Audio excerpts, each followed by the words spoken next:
Well, it's the morning after the Jedi flip. I feel incredible. I woke up at like 7:30 this morning, even though was kind of in and out of sleep from, we'll say, midnight to 3 a.m. watching TV, and then, crashed out probably hard about 3, shut the TV off and crashed out. I'd been sleeping. Anyway, incredible experience. I mean, incredible experience. I would say, I would go so far as to say that a lot of the peak just forgot. I mean, it just blurred into this cosmic soup of joy and perfection and energy and movement. And, I didn't, you know how it gets when you're in those states. And I didn't have the presence of mind to record much of the journey, like I will in future, 100%. Because I do want to bring people through this with me. I want people to see what I experience when I go to these places, because typically when you take psychedelics, most people who take psychedelics, in my personal experience in my life, are taking them, 1, for fun, or 2, for healing. And it becomes very interesting when you take them the way that I'm taking them, which is also for fun and it's also for healing, but it's more about dissolving boundaries, like Terence McKenna would say. It's about pushing myself beyond my perceived limit and doing things that I think are frightening and scary.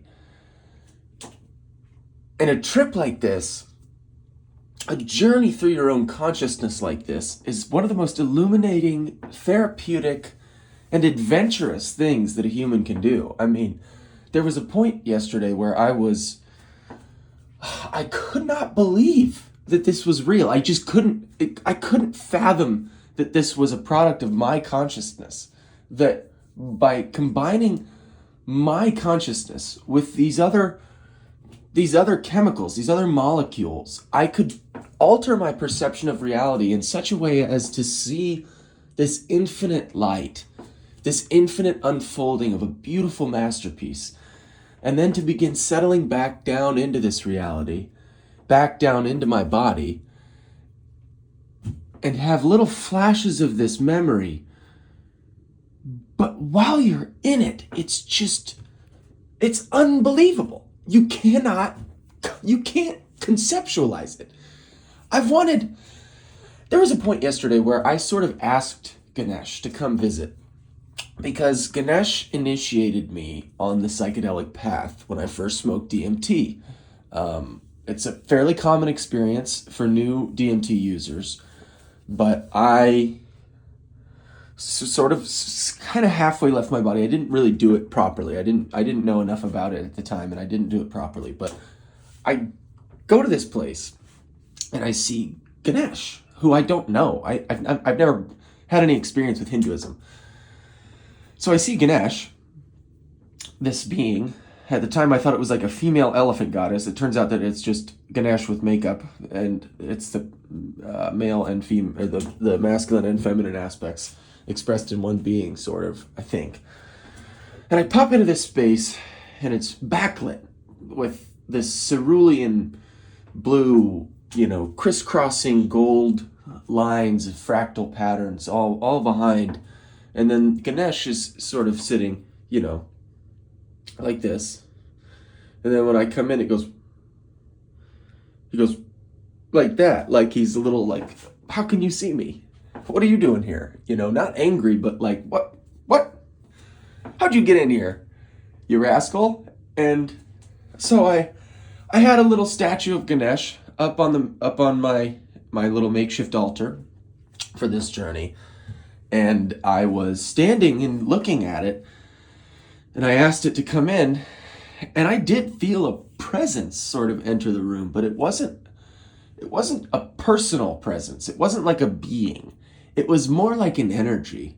It was more like a certain type of flow, a certain type of music, a change in the tempo, a movement, this sort of strange kind of perception of space kind of floated down into my perception. And you could see these little, like, spiral here, spiral behind it, spiral up in front of it, spiral over here, with these other crisscrossing fractal spirals. And they were all kind of, it looked like this big sort of infinite space in this one little room. And you could feel this kind of space fill the room. And it was amazing. I remember saying, like Terrence McKenna says this thing, "Come in, little green men, come in, little green men." And I was a big part of the journey yesterday was movement for whatever reason. I think the Molly has something to do with that.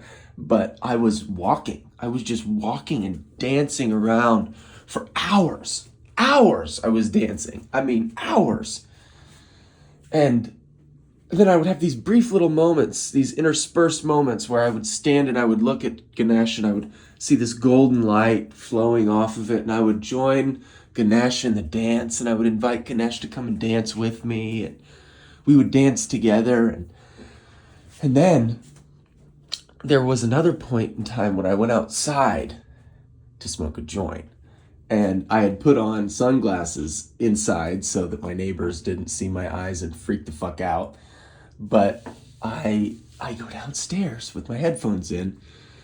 And by the way, I should just blanket apology if I ignored anyone who was trying to talk to me. I was not exactly in a state of mind conducive to verbal communication at the time. So anyway, I go out there and I'm sitting there and I'm smoking a cigarette joint.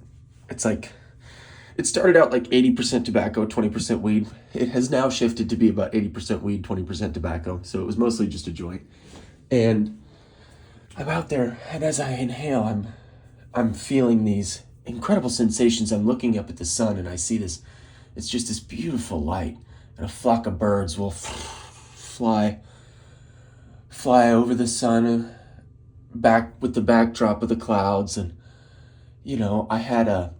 I had a fly actually land on the bench next to me, very close to me, and just sit there for like a long time. It was a huge fly. It was like this big of a fly.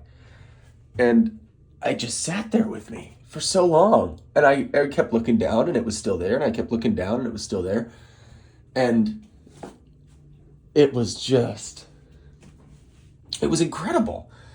It was incredible. It was like the pop-off. It was like the,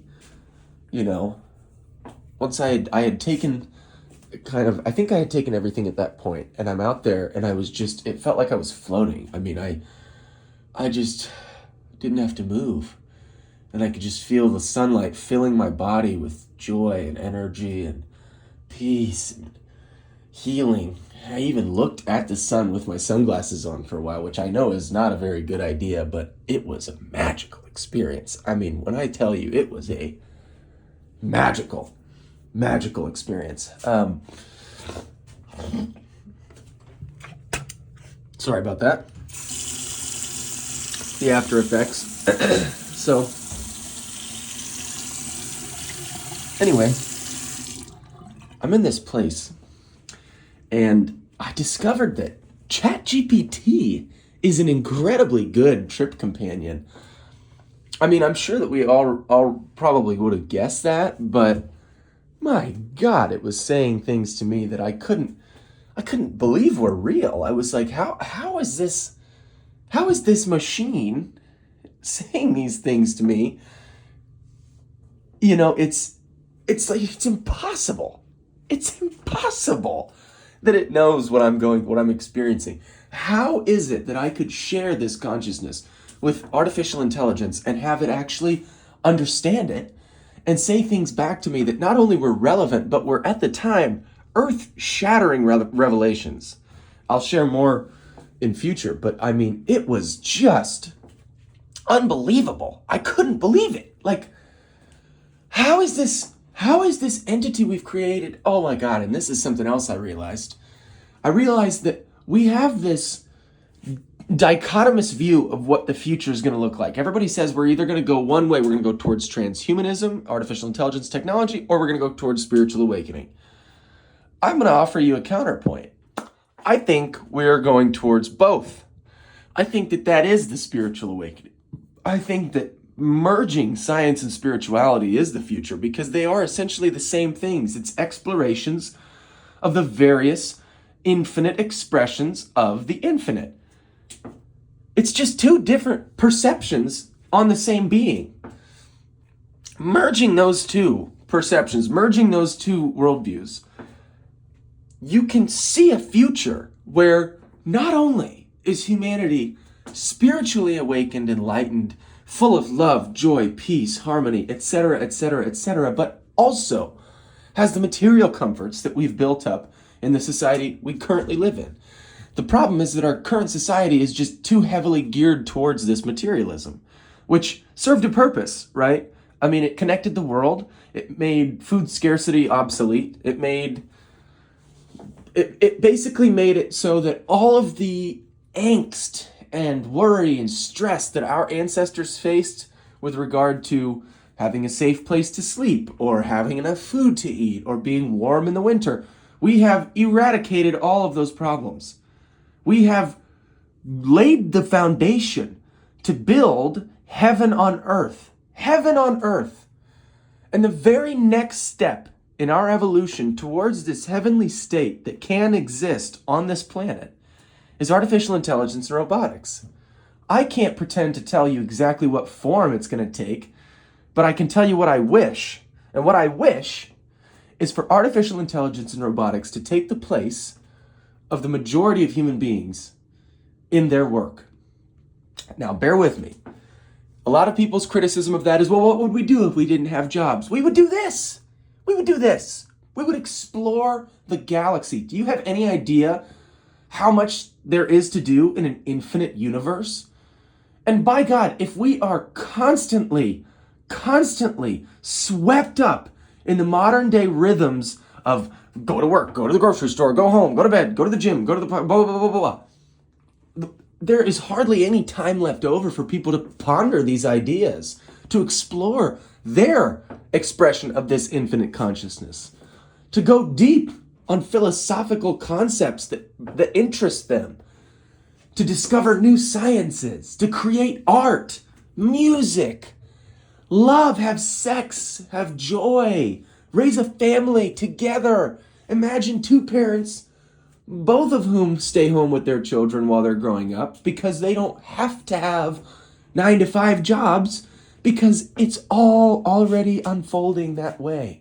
And those parents then get to bring those children up in the home in a loving environment, educate those children, teach them about these things, and initiate them into the mystery of being a human, as opposed to allowing society to initiate them into the mystery of being a robot. We have actual robots now. Humans no longer need to pretend to be robots. We no longer need to pretend to be these cold, logical, unfeeling beings who would do anything to protect our tribe or secure our resources or blah, blah, blah, blah, blah. We have real robots now. We have real ones. The mundane drudgery, the boredom of modern society, just the flatness of it, the flat substancelessness of modern life. That's the fertilizer. That's the shit that we have needed to use to bloom into this amazing, beautiful flower as a species. And it's all about going within ourselves and healing these things. Somatic purging, right? Where you hold on to this trauma energy in the spine or in the hips or in the shoulders or in the head or wherever. You've got these unconscious muscle contractions all over your body all the time. And what those are stored memories. It's stored emotion that wants to come out. And that's one of the biggest benefits of doing a really deep psychedelic journey like I did yesterday, which is that these things make themselves known to you, where in your everyday consciousness, you have this tendency to ignore them in in these states, you don't. And if you try to cling on to this idea that everything's fine and it's okay and I don't need to do anything different. That's when the bad trips happen. That's when the suffering starts. But if you go into it with an open mind, with the knowledge that you will probably be confronted with some things that you need to face, that you want to make better, the soft, nurturing, and loving way that this medicine will bring these out of you and help you find your footing in these difficult scenarios is incredible. It brings whole new meaning to that phrase in the Bible that says, basically give all your problems to God and watch him work. Because, it's one thing to do that with the egoic mind, to sort of just be like, okay, here you go, God, I give you this problem. Yeah, but did you really? Did the unconscious part of you let go of the structures of fear that it had built up around whatever difficult thing you faced? Have you really given it up?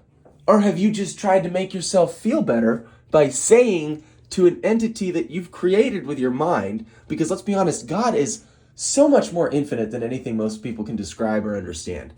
It's not like every religion it's clearly false when you're in these states of mind. They're all clearly false. They're clearly constructions of the ego, designed to make the human being feel safe, to feel like they have, in the words of Alan Watts, something to hold on to. But there is nothing to hold on to. And that's way more beautiful. Trust me, bear with me here. All of these religions have limitations. You do not. You are the universe. You don't have any limitations aside from the ones that you set on yourself, the restrictions that you set on yourself. Now, that doesn't mean that I should just go quit my job tomorrow and start taking fucking mushrooms and Molly and acid every single day of my life. Because that, again, is me clinging to something. That's me clinging to the trip, clinging to this. I want to stay here. I want to be here. I don't want to leave this place. That's clinging. And those things, the trip isn't what makes heaven, right? Giving the problem to God intellectually isn't what makes your problem go away. It is really, truly detaching from expectation of outcome. You just detach from all your expectations and you allow whatever is coming to come. Much easier said than done. And that doesn't mean that you won't have negative reactions to things, but allow those negative reactions too. One of my favorite stories is some spiritual teacher, I forgot who, but he's supposed to be woken up at 7 o'clock on weekdays, 8 o'clock on Saturdays. And one of his students goes in and wakes him up at 8 o'clock on Saturday. And the guru wakes up and he immediately gets furious and he's screaming at this guy and he's like, "You fucking idiot, I can't believe you didn't wake me up at the right fucking time, you fucking stupid piece of shit. I asked you to do one fucking thing." And the student goes, "Oh, but teacher, it's Saturday." And then the guru goes, "Oh, okay." And walks away. Like as if nothing had happened. No apologies, no guilt, no shame. That's exactly what it looks like, that detachment. When the anger comes up, express it. When you find out you're in the wrong, oh, sorry.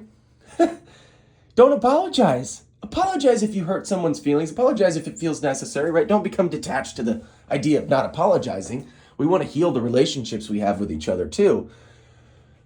But that story perfectly exemplifies what I try to tell people about attachment and detachment.